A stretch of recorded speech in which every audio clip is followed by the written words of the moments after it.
amiga más querida. Bueno, como les decía, a lo largo de mi vida, mi hermana y yo, nosotras crecimos en una iglesia donde siempre se nos incentivaba mucho a madurar. Siempre era un lugar al cual queríamos ir, pero entonces yo me preguntaba, ¿cómo se ve una persona madura? ¿Quiénes creen ustedes? ¿Cómo ustedes se dan cuenta de que una persona es madura? Cualquiera puede decir algo. En cualquier ámbito, en el trabajo, en su vida personal, en el estudio, en la iglesia, ¿cómo ustedes se dan cuenta de que una persona es madura? ¿O cómo piensan? Que controla sus emociones. Cuando es responsable, cuando es puntual. La forma en que responde. La forma en que responde, sus emociones, dijeron, cuando es Que controla sus emociones. controla sus emociones. Cuando, bueno, un poco de lo que acaba de decir el hermano, cuando su carácter domina su temperamento. Cuando su carácter domina su temperamento. Ok, muy importante. Muy bien. Y son esas cosas que uno se pone a ver. Y ahora, en el ámbito cristiano, en la iglesia, ¿cómo ustedes dicen, ay, mira, esta hermana parece que está madurando? De repente Claire va a cumplir 22 años. ¿Cómo ustedes dicen, oye, esa niña que empezó aquí de repente cuando tenía 9, 10 años, ahora va a tener 22? ¿Cómo ustedes pueden decir que, wow, esta persona ha madurado? ¿O sigue siendo la misma persona con la misma mentalidad de cuando tenía 15, de cuando tenía 10, de cuando tenía 9 años? Igualita, dicen por ahí. ¿Cómo ustedes, cómo nosotros como cristianos en la iglesia tendemos a evaluar la madurez? Crecimiento espiritual. Crecimiento espiritual, ajá. En servir. En servir, ajá. En la relación con los hermanos. En la relación con los hermanos. Ok, son diferentes maneras y están excelentes, ustedes están súper chéveres. En mis tiempos, cuando yo empecé a caminar con Cristo, yo pensaba que las personas maduras eran las que hacían lo que los demás en la iglesia hacían. Entonces mi mentalidad era que, bueno, si las hermanas y los hermanos de la iglesia que están adelante en el altar, de repente sirviendo, se visten de esta manera, entonces ellos eran maduros. Entonces yo tenía que vestirme de esa manera para ser considerada como alguien madura. Dejar de hacer cosas y empezar a hacer cosas. Era mi mentalidad o mi concepto para ser considerada como madura. Pero el problema de eso no era, o sea, no estaba mal leer la Biblia, porque yo empecé a leer la Biblia a esa edad. Yo tenía 15 años más o menos cuando recibí a Cristo. Empecé a ir más a la iglesia, empecé a orar muchísimo más que antes. No estaba mal, pero el detalle estaba en la motivación de mi corazón. La motivación no era crecer en mi relación con Cristo, la motivación no era aprender tanto más de Cristo, era simplemente hacerlo porque los demás lo hacían. Hacerlo para ser igual a los demás de la iglesia o para ser inclusive mejor que ellos. Entonces, si nos fijamos en el capítulo que está antes, en 1 Corintios 12, si quieren lo pueden buscar. 1 Corintios 12. Vamos a buscar El capítulo completo, hermana. No, déjenme buscar específicamente. Si me pueden ayudar leyendo desde el 4. 1 Corintios 12. Ahora bien, hay diversidad de dones, pero el Espíritu es el mismo. Y hay diversidad de ministerios, pero el Señor es el mismo. Y hay diversidad de operaciones, pero Dios, que hace todas las cosas en todos, es el mismo. Pero a cada uno le es dada la manifestación del Espíritu para provecho. Porque a este es dada por el Espíritu palabra de sabiduría, a otro palabra de ciencia, según el mismo Espíritu, a otro fe, por el mismo Espíritu, y a otro dones de sanidades, por el mismo Espíritu, a otro el hacer milagros, a otro profecía, a otro discernimiento de espíritus, a otro diversos géneros de lengua, y a otro interpretación de lengua. Pero todas estas cosas las hace uno, y el mismo Espíritu repartiendo a cada uno en particular como Él quiere. Porque así como el cuerpo es uno y tiene muchos miembros, pero todos los miembros del cuerpo, siendo muchos, son un solo cuerpo, así también Cristo. Hasta ahí está bien. Muchas gracias, hermano. Entonces, también, mientras crecía viendo todos estos dones espirituales, yo era del tipo que me ponía a ver y apuntaba todos los dones y ¿qué va? Ninguno. No había ninguno. Yo no hablaba en lenguas, yo no interpretaba lenguas tampoco, yo no tenía don de profecía, no podía hacer milagros, sanidad, nada. Y uno sí, bueno, yo tenía la tendencia, y en ese tiempo también teníamos la tendencia de siempre buscar estos dones que son como que la mayoría de las personas tienen, la mayoría de las personas pueden hacerlo de repente, o que simplemente se manifestaban más en la iglesia, vamos a decirlo así. Entonces yo me enfocaba en eso y por eso me consideraba que era una persona que no era madura, porque no podía, trataba de hacer las cosas como los demás, pero todavía no tenía dones espirituales. Y para mí llegar a tener dones espirituales era como lo máximo, lo principal dentro de la iglesia, que después de allí entonces ya yo podría ser considerada 100% madura. Ese era mi concepto en mis tiempos de adolescencia, mucho tiempo. Entonces, meditando y leyendo más y más con el paso de los años en la palabra del Señor, me fijé lo que decía el versículo 31, que dice: procurad pues los dones mejores, mas yo os muestro un camino aún más excelente.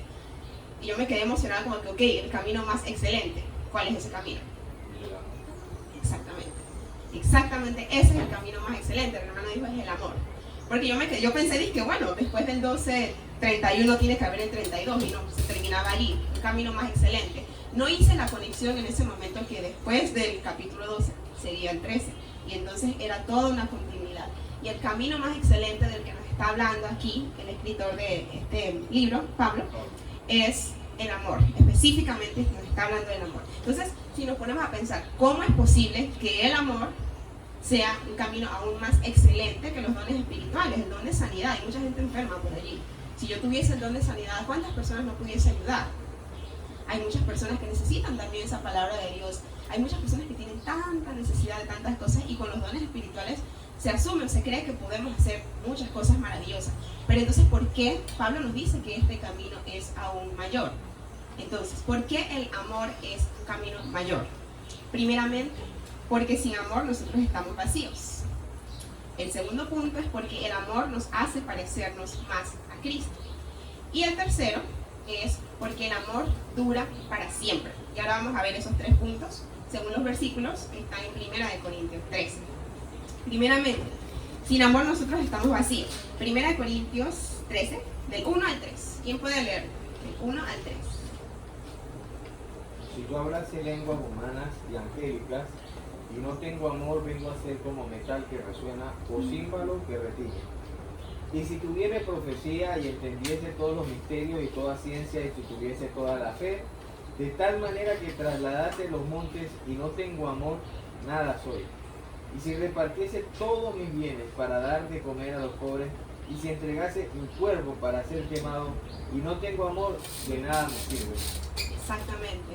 Estos versículos básicamente me enseñan, hablan a mi vida en el sentido de que de nada me sirve poder hacer tantas obras para las personas si al final no amo a las personas por las cuales estoy trabajando. Como la invitación que la hermana Iris acaba de hacer. ¿De qué me sirve querer ir a trabajar con los migrantes si en verdad no amo a los migrantes? ¿De qué me sirve querer ir a compartir un mensaje si no amo a las personas a las que estoy compartiendo? ¿Por qué voy a profetizarle a alguien que en verdad no amo? Al final todo lo estoy haciendo por la motivación incorrecta. Todo lo que sale del amor entonces es la motivación correcta. Es lo que Jesús nos estaba enseñando todo el tiempo a través de su palabra a nosotros, y lo que Él enseñó a sus discípulos todo el tiempo que Él estuvo aquí en la tierra. ¿Cuál es la motivación de enseñar, de discipular, de hablar a las personas si al final ni siquiera me interesa la vida de esas personas? Y como una vez, no sé si fue una de mis líderes, no sé cuál de todas fue, pero ella siempre nos ha enseñado muchas cosas a lo largo de la vida, y si me preguntan hoy en día si me acuerdo exactamente de todas las cosas que me enseñaron mis líderes, no me acuerdo de todo. No me acuerdo de sus exactas palabras, no me acuerdo exactamente de lo que hicieron, pero algo que siempre recuerdo es el amor que me mostraron en ese momento. Precisamente cuando empecé a caminar con Cristo, y hace poco estaba hablando con ella, una hermana de la iglesia. Yo no iba a la iglesia en ese momento, era muy difícil por mi mamá, ella no quería que fuera. Entonces ella siempre me mandaba mensajes, en ese tiempo mensajes de texto, ella siempre mandaba mensajes con una oración y decía, estoy orando por ustedes, estoy orando por sus papás, estoy orando para que ustedes puedan asistir a la iglesia en ese momento. Y poco a poco ese mensaje, esos actos de amor fueron los que cautivaron mi corazón en ese momento y me ayudaron a ver a un Dios amoroso, me ayudaron a ver que Dios es amor. No solamente decir, ven a la iglesia, ok, ya, eso es todo, no. Ella me mostró amor a través de sus actos, y pude entender en ese momento que lo que ella hacía no era solamente como un deber, un checklist de que, bueno, hay que compartirle a un vecino esta semana. Bueno, le compartí a Kimberly, ya. Hay que lavar los trastes hoy. Bueno, ya, lavé los trastes. Tengo que darle la comida a los niños. Bueno, no. Lo que no sale de amor al final no tiene sentido y al final uno no va a ver los frutos si no sale del amor. Y esto todo lo ligo con la gran comisión porque nosotros somos llamados a cumplir la gran comisión. Somos llamados a hacer la obra del Señor. Pero si lo hacemos solamente porque, es que lo dice Mateo 28 y el pastor siempre me está diciendo eso en la iglesia, ya me cansé de escucharlo. Vamos a hacerlo para ver, para que no diga que soy una mala estudiante, para que no diga que soy una mala ovejita. No se trata de eso. Eso sale de nuestro corazón y es resultado al final de un corazón transformado por el amor de Cristo. Porque Cristo cambió nuestros corazones, entonces nosotros tenemos la capacidad de amar como Él nos amó a nosotros. Nunca va a ser igual nuestro amor al amor de Cristo, pero nos da la habilidad y la capacidad de poder amar y perdonar también a las personas que nos rodean. Bien, entonces, el amor nos hace parecernos más a Cristo. Y cuando nos parecemos más a Cristo, entonces estamos llegando a la madurez, estamos llegando a la estatura del varón perfecto. Ese es el punto, ese es nuestro objetivo. Nunca vamos a ser 100% igual a Jesús. Pero mientras más amamos, más somos como Él y estamos más cerca de parecernos a Él. ¿Quién puede leer versículos del 4 al 7? 1 Corintios 13, del 4 al 7. El amor es sufrido, es benigno, el amor no tiene envidia, el amor no es jactancioso, no se envanece, no hace nada indebido, no busca lo suyo, no se irrita, no guarda rencor, no se gusta de la injusticia, mas se goza de la verdad. Todo lo sufre, todo lo cree, todo lo espera, todo lo soporta. Ok, perfecto. Entonces vamos a ver, si yo, ahí dice el amor. Una vez me dijeron, dije, bueno, cambia la parte del amor por tu nombre para ver si es verdad que yo soy así. No voy a cambiar por mi nombre porque hay muchas cosas que me falta trabajar.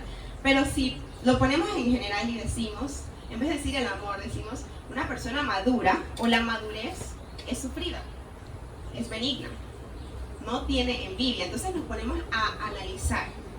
Si yo digo que soy una persona madura porque estoy sirviendo aquí en el altar, porque vengo temprano, ayudo a hacer todas las cosas aquí con el equipo en la iglesia, soy parte del equipo de alabanza, estoy enseñando los domingos, pero no soy benigna ni sufrida, tengo envidia de otros hermanos, busco solamente lo mío, me irrito con mucha facilidad, guardo rencor, me gozo en la injusticia de otras personas.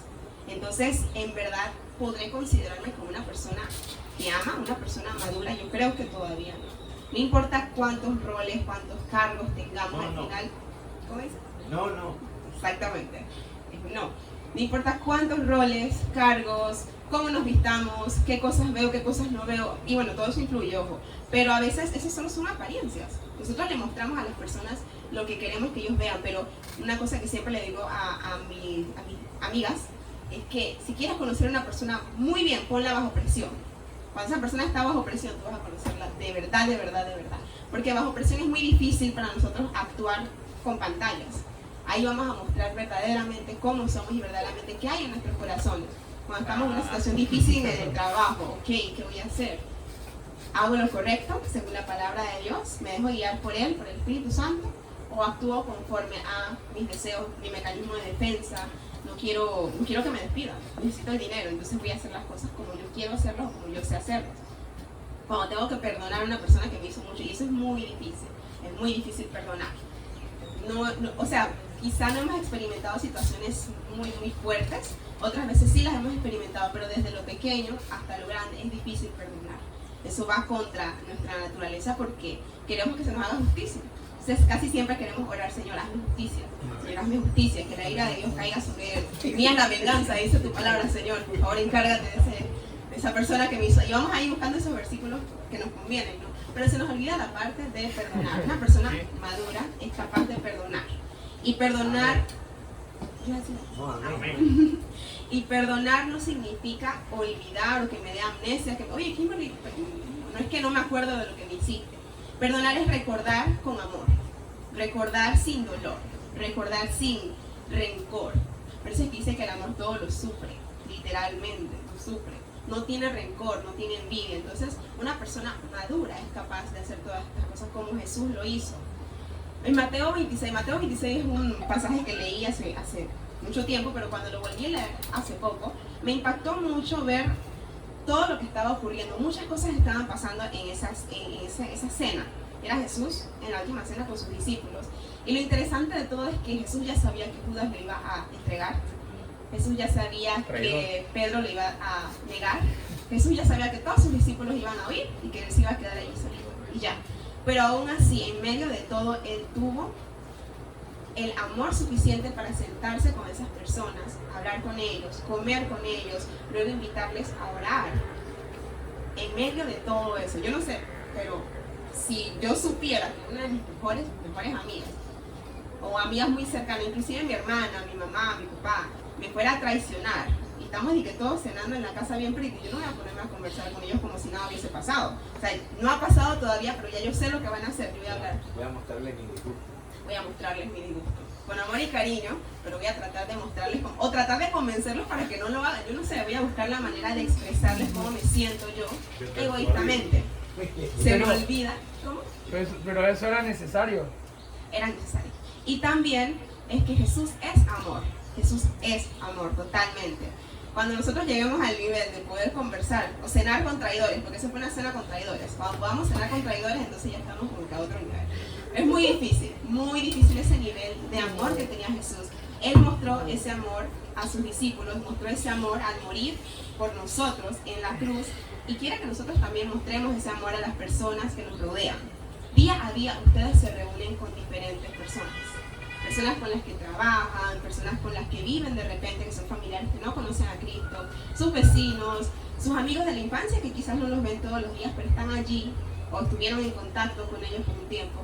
Y qué mejor manera de mostrarles el amor de Dios si no es a través de la palabra de Dios.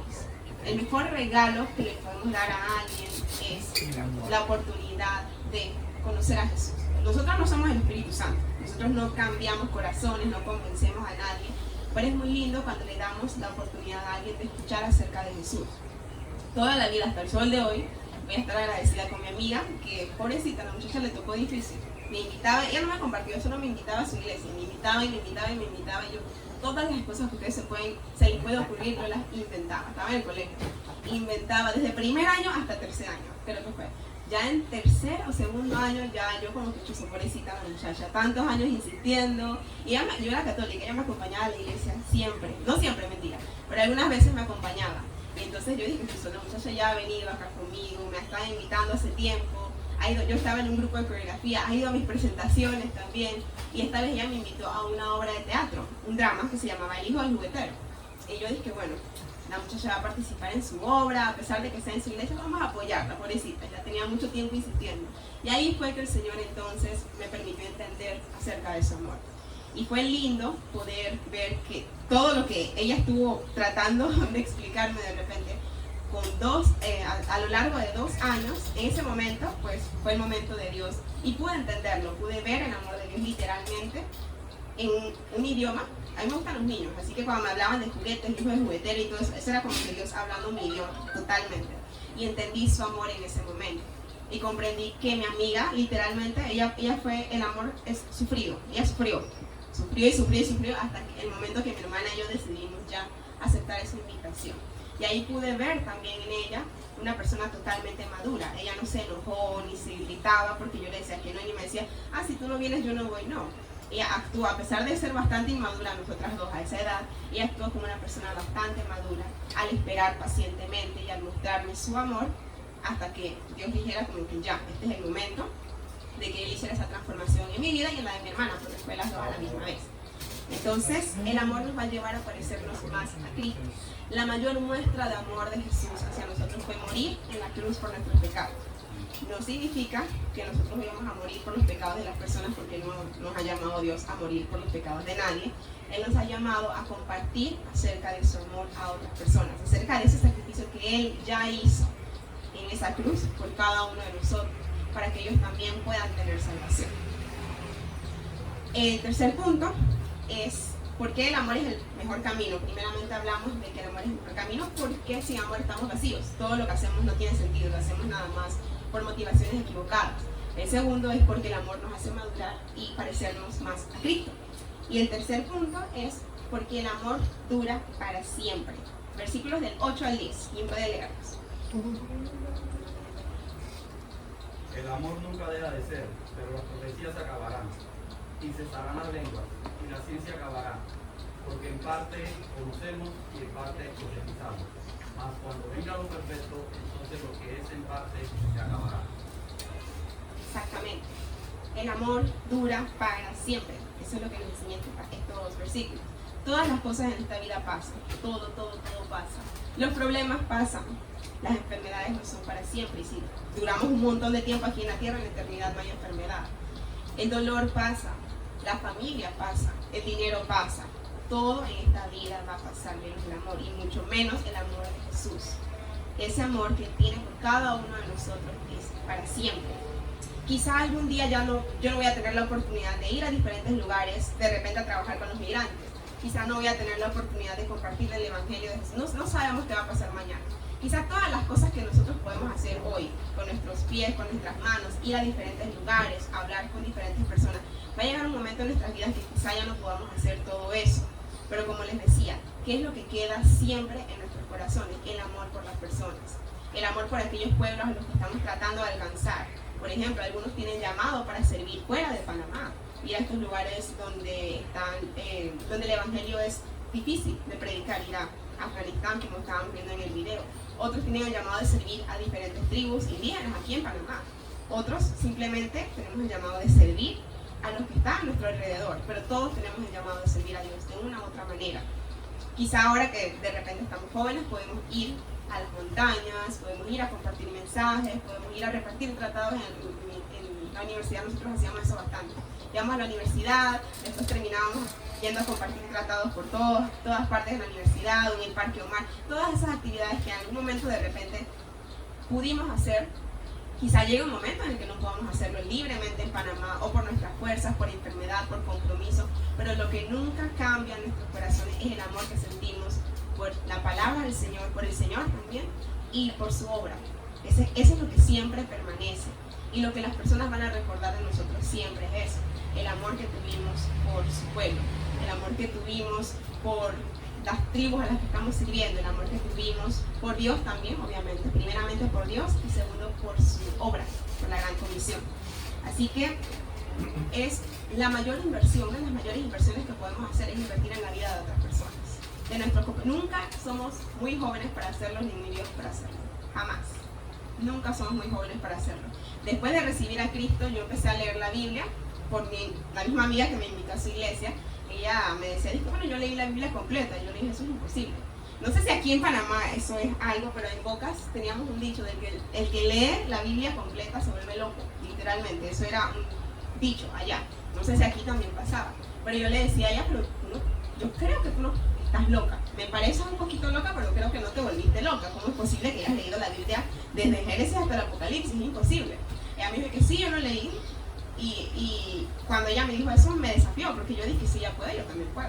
Y entonces empecé a leer, pero siempre que leía tenía el deseo de compartir con otras personas acerca de lo que estaba leyendo, solo que no sabía cómo hacerlo, no tenía las estrategias, no tenía el método, no tenía nada, pero siempre quería hacerlo, por amor a esas personas, por temor a que de repente ellos no tuvieran la oportunidad de conocer a Jesús, porque yo sabía lo grande y lo hermoso que era tener una relación con Jesús.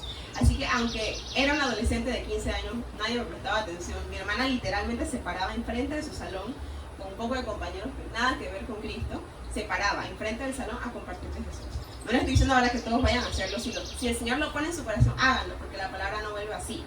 Hoy en día, casi 15 años después de ese tiempo que ella lo hacía, 1, 2, 3, como 5 compañeros de ella le han escrito que han tomado la decisión de cambiar su vida y de recibir a Cristo, y cada uno de ellos está agradecido porque ella se paró frente al salón a compartir de Jesús.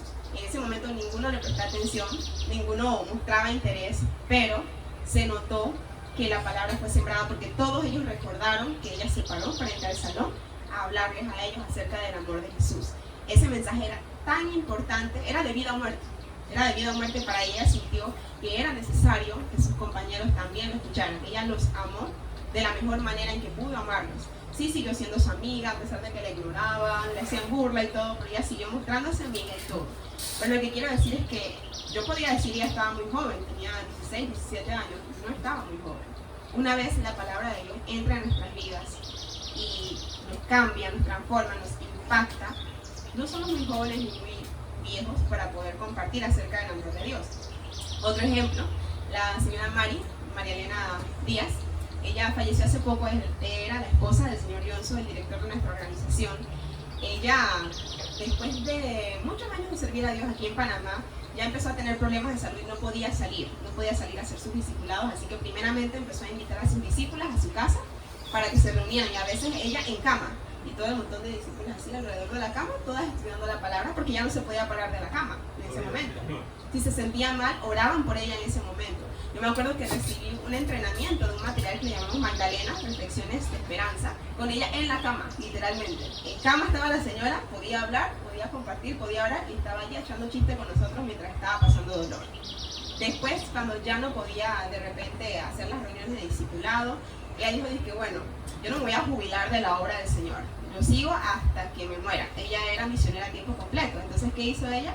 Le preguntó a su hija, porque su hija trabaja con estrategias digitales, le preguntó cómo podía servir con su computadora y se volvió misionera online.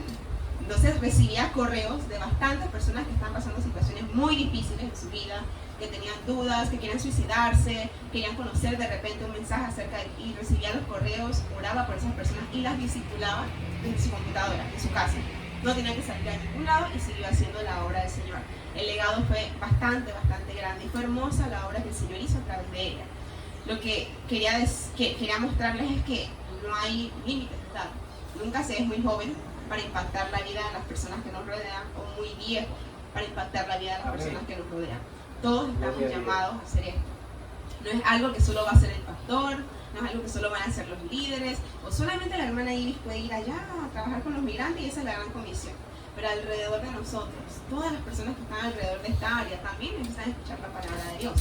Unos de repente trabajan con los migrantes, otros trabajan aquí en la iglesia, otros en nuestros trabajos también, con nuestros vecinos, pero la obra tiene que ser completada. El Señor nos ha llamado a hacer eso y esa es la mayor muestra de amor que podemos tener.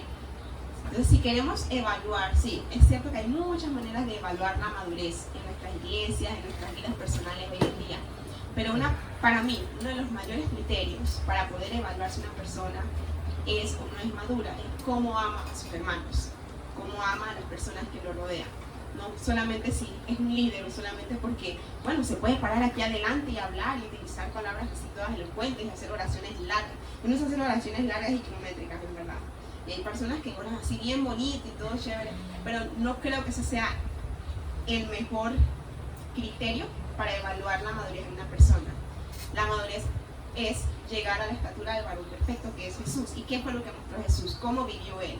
Él vivió por amor y murió por amor a nosotros. Entonces, si nosotros amamos a las personas como Dios nos amó a nosotros, o como Jesús los amó a ellos, nosotros estamos mostrando ese tipo de madurez al que queremos llegar cada uno de nosotros.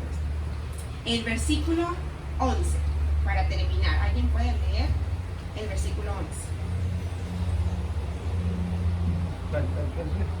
Cuando yo era niño hablaba como niño, pensaba como niño, jugaba como niño, mas cuando fui hombre dejé lo que era de niño.